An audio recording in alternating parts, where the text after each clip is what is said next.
एकादशी व्रत का सबसे पहला नियम है कि आप जिस दिन व्रत करो उसके एक दिन पहले भक्ति का संचार इस हृदय में कर लो। भक्ति का संचार इस हृदय में कर लीजिए। जिस दिन आप व्रत करो, जैसे एकादशी का व्रत कर रहे हो तो दशमी के दिन शाम का समय जब आवे, रात्रि जब होने लगे, शाम का समय आवे और रात्रि का आप जब भोजन ग्रहण करो तो उस भोजन में कोई ऐसा पदार्थ ग्रहण मत करिए जिस पदार्थ के कारण आपकी एकादशी बिगड़ जाए।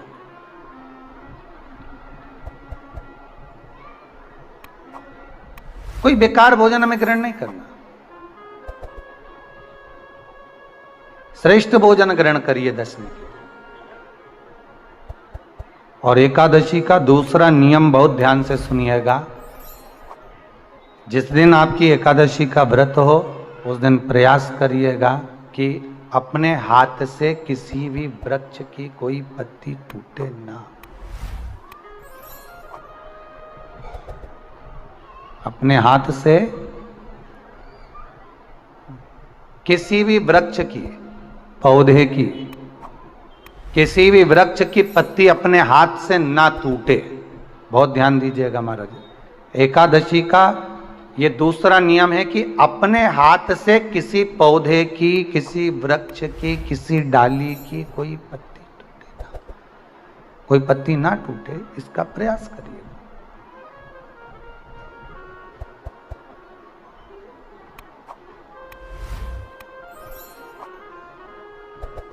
कितना सुंदर व्याख्यान कहा है, कितना सुंदर वर्णन है महाराज कि मात्र एकादशी का व्रत कर लेने पर, मात्र एकादशी का व्रत कर लेने पर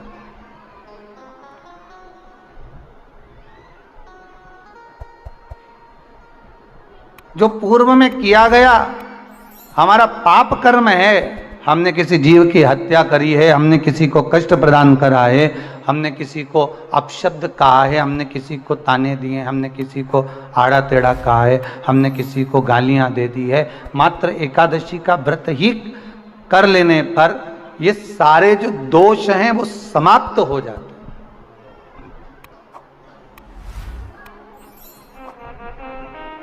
सारे दोष हमारे समाप्ति पर आ जाते हैं।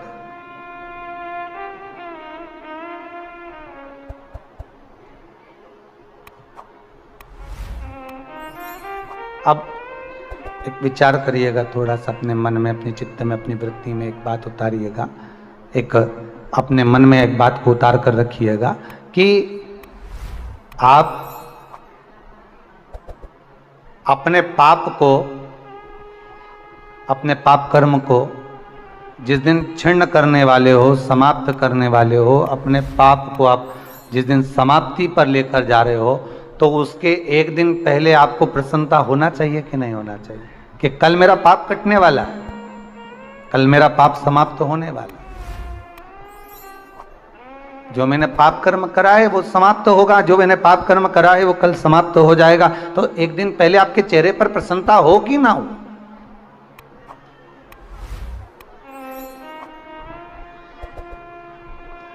और चेहरे पर वो प्रसन्नता आपके आना चाहिए कि कल मेरा एकादशी का व्रत है, आज दशमी है, कल एकादशी का व्रत है, तो कल मेरी जब एकादशी का व्रत रहेगा तो मेरा ना जाने कितना कितना पाप, कितना असत्य, कितना झूठ, कितना प्रपंच वो समाप्त हो जाएगा। इसमें मुझे प्रसन्नता हो, इसमें मुझे आनंदता हो।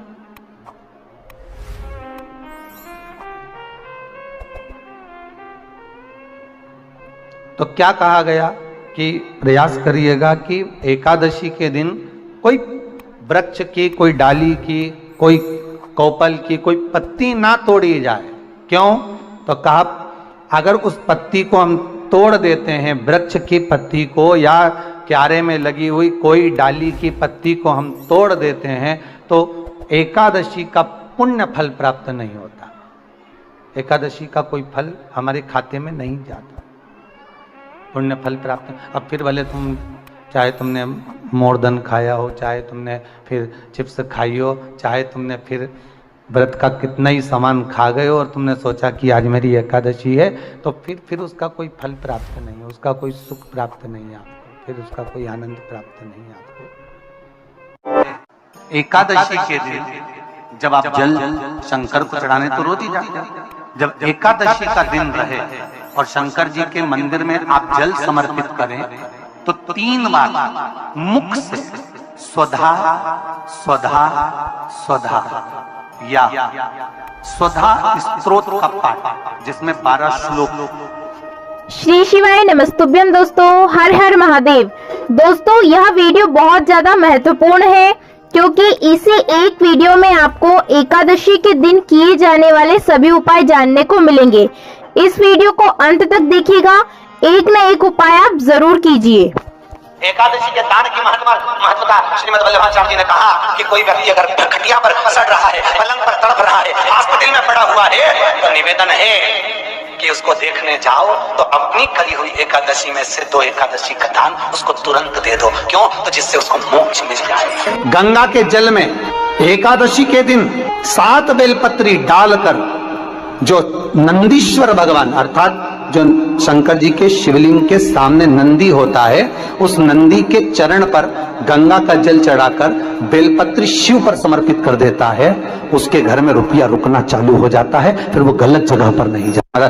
जैसे गंगा के जल में तुलसी के 11 पत्ते डाले जाते हैं और उसको किसी भी नारायण के मंदिर में राम कृष्ण शिव शंकर नहीं, राम कृष्ण भगवान विष्णु दत्त आदि जितने नारायण के मंदिर हैं, उस मंदिर में किसी भी पात्र में, एक छोटे से पात्र में उसको भरकर रखी आते हैं महाराज, उससे भी जॉब सर्विस नौकरी में सफलता प्राप्त हो जाती है। परंतु वो भी एकादशी को ही होता है। कुछ देर तक पात्र को रखा जाता है, फिर वही पात्र का जल किसी भी वृक्ष के नीचे डाल दिया जाता है, उससे भी नौकरी के लिए फायदा मिलता है। जिसके यहाँ लक्ष्मी नहीं टिकती हो, पैसा घर में नहीं आता हो, बहुत चिंता लगी रहती हो, लक्ष्मी से जुड़ी हुई, व्यापार से जुड़ी हुई, पैसा आ ही नहीं दिया, बहुत मेहनत कर रहे हो, बेलपत्री के पेड़ के नीचे एक घी का दिया लगाना चालू कर दीजिए।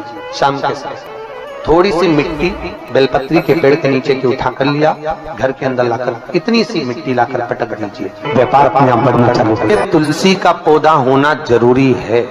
क्यों जरूरी है? जब कोई हमारे ऊपर विद्या करता है, कोई तंत्र विद्या, कोई मंत्र विद्या करता है, तो हमारे ऊपर वो विद्या का असर नहीं होता अगर तुलसी का घर में पौधा है, क्योंकि वो असर पूरा तुलसी पर आ जाता है। किसी किसी के घर में तुलसी सूख जाती है। कई बार पूछा होगा आपने, तुलसी क्यों सूख गई, कारण क्या है? फिर लगाओगे फिर सूख जाएगी, फिर लगाओगे फिर सूख जाएगी। उसका कारण है कि घर में कोई विद्या कर रहा है, आपके ऊपर कोई ऐसा टोना दिया जा रहा है जिससे आप तकलीफ भोगे, या किसी की नजर है, या किसी की हाय लगी, इसीलिए तुलसा पनप नहीं रही। फिर क्या करना चाहिए कि तुलसी हमारे घर में पनपे? तो उसका सबसे अच्छा तरीका है 7 कटोरी में दही भर लीजिए। 7 कटोरी में दही भरकर उस पे तुलसी का पत्ता रखकर उसमें थोड़ा सा मिठाई, कुछ शक्कर वगैरह डालकर 7 सौभाग्यवती स्त्रियों को दे दीजिए। किसी भी सौभाग्यवती स्त्री की यहाँ 7 कटोरी किसी भी स्त्रियों को 7 घर में दे दीजिए। उनके घर से एक तुलसी का पौधा लेकर आइए, फिर लगाइए। इसके बाद तुलसी आपके घर की सूखेगी नहीं महाराज, पनपी रहेगी, हरी भरी रहे। थोड़े दिन बड़ के पेड़ के नीचे आप बटकेश्वर महादेव के लिए 1 लोटा पानी, उसमें थोड़ा सा पिसा हुआ चावल पीस के गला लेना चावल को और पीस लेना, पीस के उस पानी में मिला लेना और मिलाकर उसमें थोड़ी सी हल्दी पिसी हुई डालकर बटकेश्वर महादेव के नाम से बड़ के पेड़ के नीचे अपनी कामना कर कर जो कर्जा हुआ है उस कर्जे का भान देते हुए, स्मरण देते हुए छोड़ दीजिए। महाराज 2 या 3 सोमवार एक ही जगह पर करना, 3 सोमवार बाद वहीं से बड़ के पेड़ की थोड़ी सी जड़ उठा लाना और उस जड़ को एक कोई धागे में बांधकर या तो अपनी गले में डाल लो या अपनी जेब में पटक लो, उसको थोड़े दिन पटक कर रखना, लगभग 2 से 3 महीना पटक कर रखो। वो जड़ जैसे बड़ का पेड़ विस्तार होता है पानी गिरे ना गिरे, जल वृष्टि हो ना हो, गर्मी पड़े ना पड़े, उसको कोई फर्क नहीं पड़ता। बड़का वृक्ष आप रूप फैलता जाता, उसकी जड़ें अपने आप प्रबल होती है। उसी तरह ये बटकेश्वर महादेव कहीं से भी अगर जड़ आपके पास में रखी है 1 महीना 2 महीना 3 महीना तक, तो ये जड़ अपने आप लक्ष्मी को पकड़कर खींच कर लाती है और कर्जे से मुक्त कर। एकादशी का पालना करना है तो द्वादशी को चावल का एक ग्रास खाओ, तब द्वादशी को चावल खाओगे तो एकादशी लगेगी। चावल नहीं खाओगे तो एकादशी नहीं लगेगी। द्वादशी को चावल खाना जरूरी है। क्यों कहते हैं? क्योंकि धान के खेत में जीव को छोड़ा जाता है, उस धान के खेत में, चावल के खेत में जीवात्मा रहती है, उसको चिड़िया खाती है तो चिड़िया के रूप में जन्म लेता है, मनुष्य खाता है तो मनुष्य के रूप में जन्म लेता है। इसलिए एकादशी के दिन चावल नहीं खाया जाता, क्योंकि एकादशी के दिन हम चावल खाएंगे तो जीव हत्या का दोष लग जाएगा। फिर कब खाना है? द्वादशी के दिन। द्वादशी के दिन क्यों खाया जाता है? क्योंकि हम एकादशी के व्रत करे रहते हैं और पहला खासा जब चावल का खाते हैं तो अपनी करी हुई एकादशी का पुण्य जितने जीव हमारे मुंह में जाते हैं उनको उसका पुण्य मिल जाता है और उनका जन्म नहीं होता, वो तर जाते हैं, उनको एकादशी का भाग मिल जाता है।